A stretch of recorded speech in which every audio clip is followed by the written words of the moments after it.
The year 2000 was an absolute bloodbath for Hollywood. Studios collectively lost over $1.5 billion on a parade of disasters, vanity projects, and films so troubled that directors demanded their names be removed. I've got John Travolta bombing twice in one year. I've got Robert De Niro publicly admitting he made a movie solely for the money.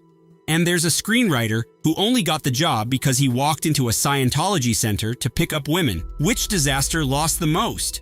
It's not the one you'd expect. Let's find out. Supernova is the movie that needed 5 directors and still failed. Walter Hill, the guy who made The Warriors and 48 Hours, took this sci-fi project for MGM with just 2 months to prepare. The studio gave him a $70 million budget, then slashed it mid-production, eliminating a cutting-edge robot character and a zero-gravity water rescue. You'd think that's bad enough. It gets worse. Hill quit and demanded his name be removed. Jack Shoulder came in for reshoots, then Francis Ford Coppola, yes, the Godfather director, supervised yet another re-edit. When Coppola wanted to establish a romance earlier in the film but couldn't reshoot, he took a love scene with 2 actors and digitally placed different actors' faces onto their bodies. This actually happened. The result?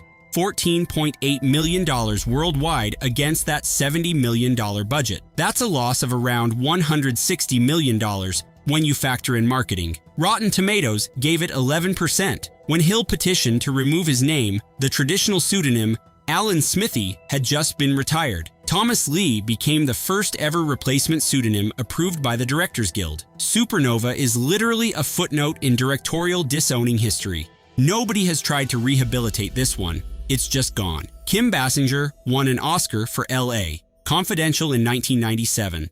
3 years later, she was earning Razzie nominations.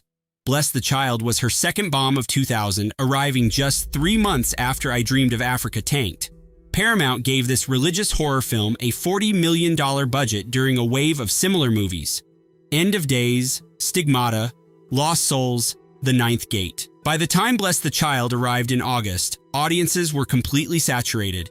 It made $40.4 million worldwide, which sounds like it broke even until you remember marketing costs. The studio was staring at nearly $60 million in losses. Critics weren't kind either.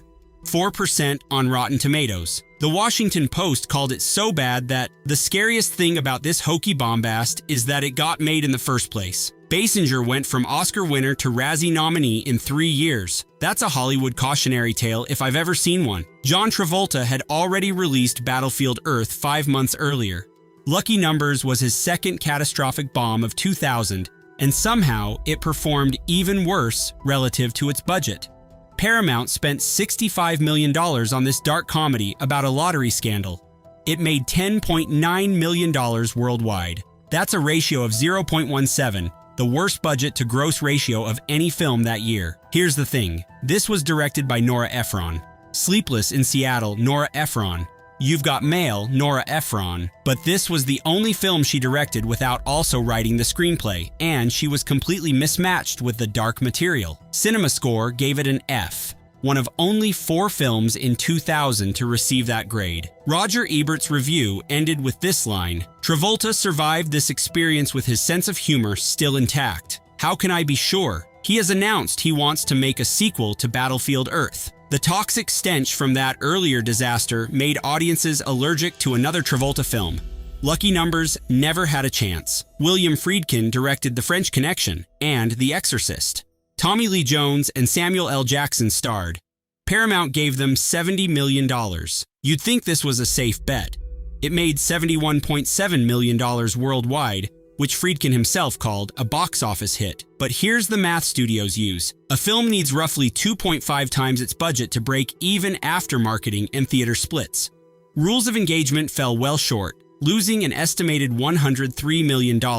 It also became one of the most controversial films of the year for its portrayal of Arab characters. Scholar Jack Shaheen called it the most blatantly racist movie he'd encountered. The audience actually liked it.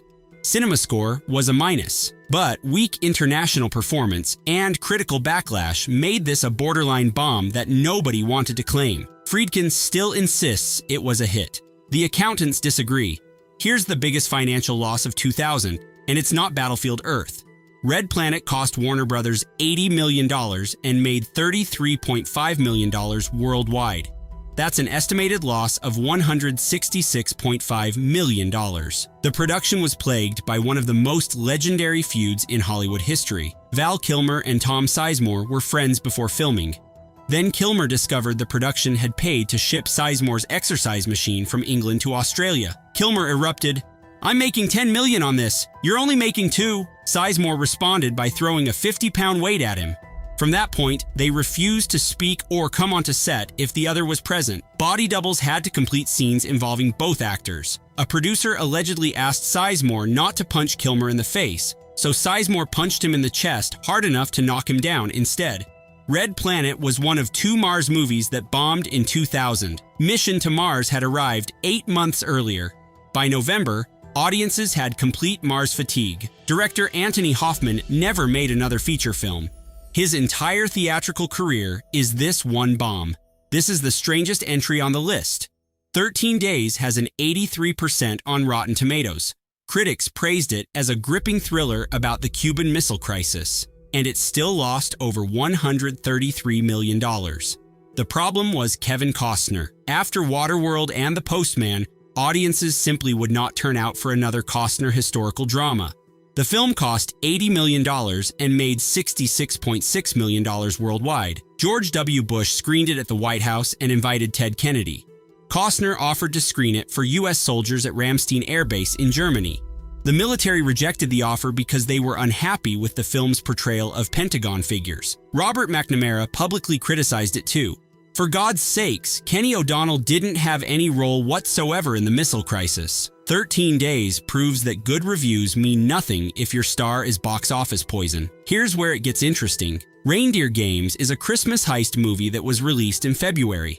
John Frankenheimer, the director of The Manchurian Candidate, made a film about Santas robbing a casino. Dimension Films gave him $42 million. The Weinsteins' interference caused endless reshoots and re-editing, pushing the release from Christmas 1999 to late February 2000. A Christmas movie.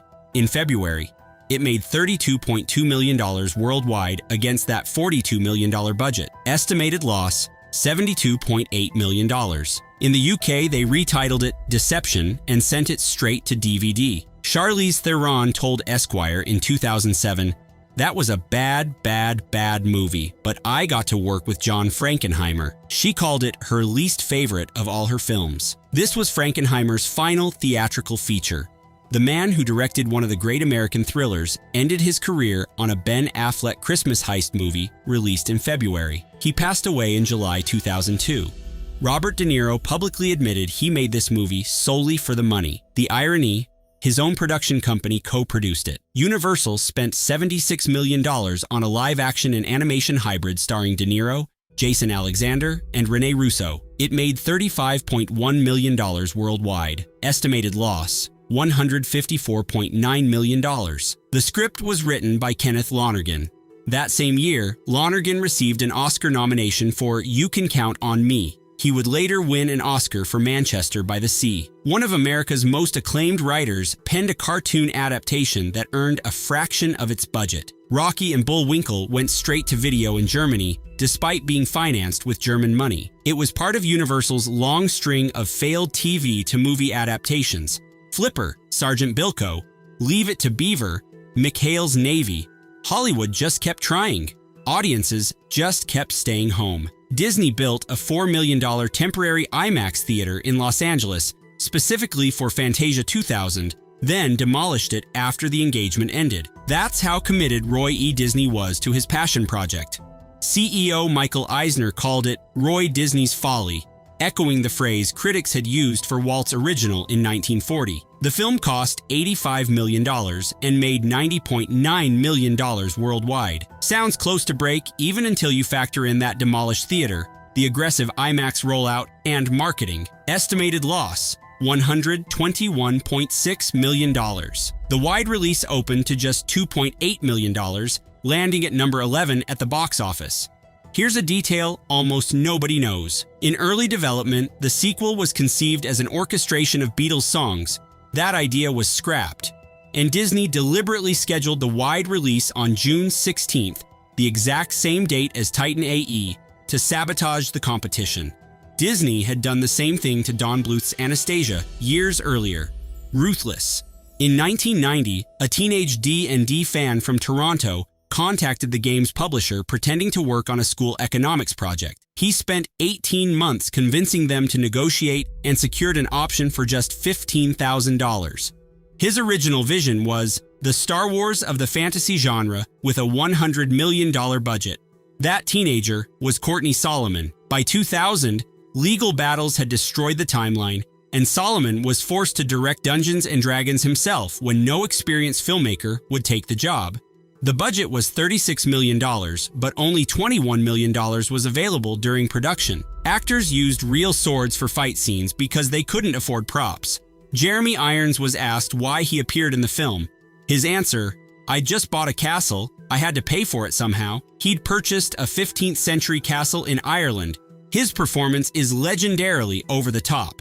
The film made $33.8 million worldwide against that $36 million budget, 10% on Rotten Tomatoes. The toxic reputation kept Hollywood away from D&D for 23 years until Honor Among Thieves finally proved the property could work. This is the bomb that killed an entire animation studio in 10 days. Don Bluth and Gary Goldman directed Titan AE for Fox Animation Studios. The budget reached somewhere between $75 and $90 million, including $30 million wasted in early development under a different director. It made $36.8 million worldwide. Fox executive Chris Meledandri stated the film lost Fox $100 million. Fox Animation Studios was shut down on June 26, 2000.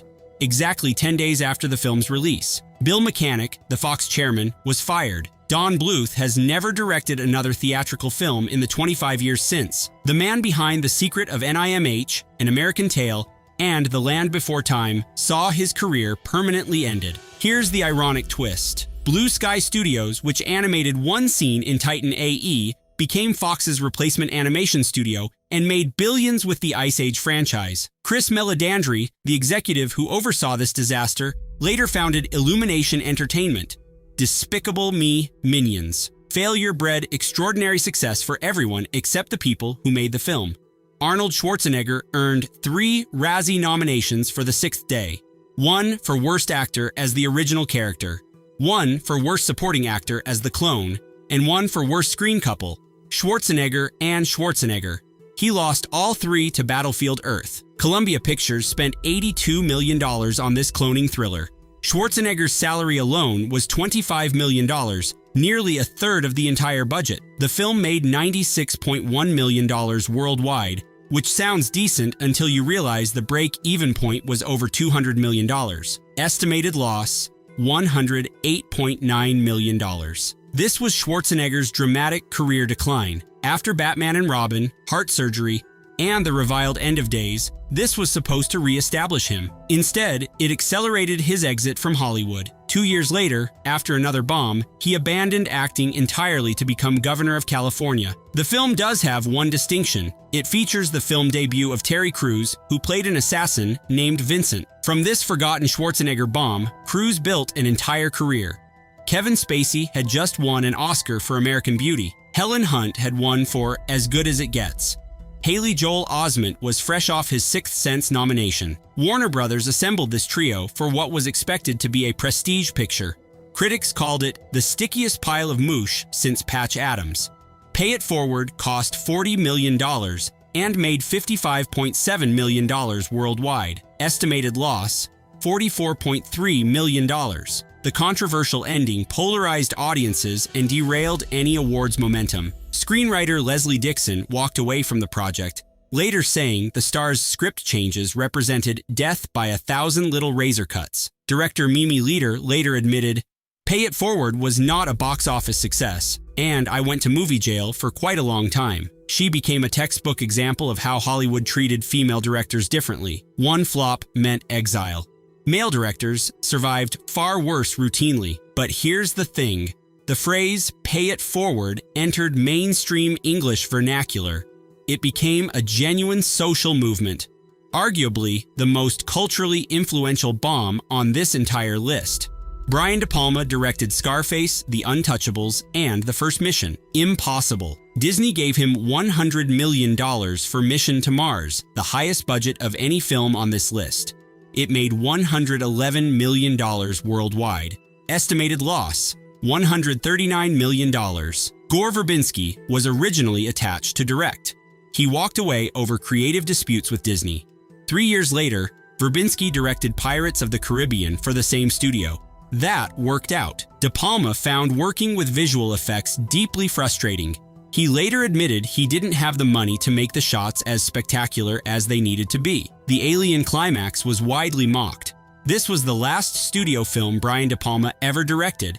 He cited the VFX process as the reason he quit the Hollywood system entirely. The man who made some of the greatest thrillers in American cinema walked away forever after this experience. European critics disagreed with the American reception. Cahiers du Cinéma ranked it the 4th best film of the year. Sometimes the French just see things differently. John Travolta wanted to adapt L. Ron Hubbard's novel since the 1980s, when Hubbard personally sent him a signed copy. After Pulp Fiction revitalized his career, Travolta used his clout to push the project. 3 major studios passed. Travolta reportedly offered the directing job to Quentin Tarantino. He declined. Enter Franchise Pictures, a company that rescued stars' passion projects. They packaged Battlefield Earth with financing from a German distributor. The reported budget was $73 million. The actual budget was $44 million. Franchise Pictures had fraudulently inflated the numbers by $31 million to extract more money from investors. An FBI investigation uncovered the fraud. The German company sued and won a $121.7 million judgment, bankrupting Franchise Pictures. The film made $29.7 million worldwide, 3% on Rotten Tomatoes. Metacritic, 9 out of 100. It won 9 Razzies total, holding the all-time record until Jack and Jill. But here's my favorite detail. Screenwriter J.D. Shapiro wrote a public apology in the New York Post in 2010. He revealed he got the job because he walked into a Scientology celebrity center to pick up women. On trying to use the film for dating purposes, no way do you get any action by boldly going up to a woman and proclaiming, "I wrote Battlefield Earth." If anything, I'm trying to figure out a way to bottle it and use it as birth control. Travolta called the film the Schindler's List of science fiction. He said this multiple times, unironically. At a post-launch press event, he asked assembled journalists if they'd enjoyed it. He received dead silence. The year 2000 taught Hollywood a simple lesson that it keeps forgetting. Passion projects backed by delusional stars and questionable financing are disasters waiting to happen. Combined losses across these 15 films exceeded $1.8 billion in break-even terms. 4 films received CinemaScore grades of F. 2 Mars movies alone cost studios $180 million in production. Red Planet holds the record for biggest single loss at $166.5 million. But Battlefield Earth holds the record for cultural infamy. 25 years later, people still reference it as shorthand for career-destroying vanity project. Travolta never recovered. Don Bluth never recovered. Brian De Palma left the studio system forever. The Millennium didn't start with hope for these filmmakers. It started with humiliation, and Hollywood, as always, learned absolutely nothing.